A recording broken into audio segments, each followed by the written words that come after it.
ডিসেম্বরের ৩১ তারিখের মধ্যে নির্বাচন ব্যবস্থা সংস্কার কমিশন প্রতিবেদন জমা দেবে বলে জানিয়েছেন কমিশনটির প্রধান ড বদিউল আলম মজুমদার। শুক্রবার এফডিসিতে সুষ্ঠু নির্বাচনের জন্য নির্বাচন, প্রার্থী ও নাগরিকের ভূমিকা শীর্ষক ছায়া সংসদে তিনি এ তথ্য জানান। বদিউল আলম মজুমদার বলেন, অতীতের মতো বর্তমানে নির্বাচন কমিশনের উপর কোনো চাপ নেই, তবে ভোটার তালিকা তৈরি হালনাগাদ ও প্রবাসীদের ভোটার তালিকা করাই এবারে চ্যালেঞ্জ। নির্বাচন সঠিক প্রক্রিয়া রেখে সুষ্ঠু নির্বাচন করার মূল দায়িত্ব নির্বাচন কমিশনের বলেও মন্তব্য করেন তিনি আরও বলেন, সুষ্ঠু নির্বাচনের জন্য আইন শৃঙ্খলা বাহিনীর সঠিকভাবে দায়িত্ব পালন করা জরুরি।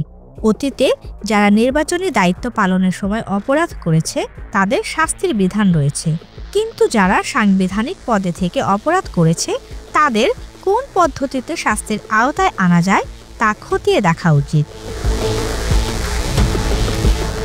CIP TV Bangla news desk.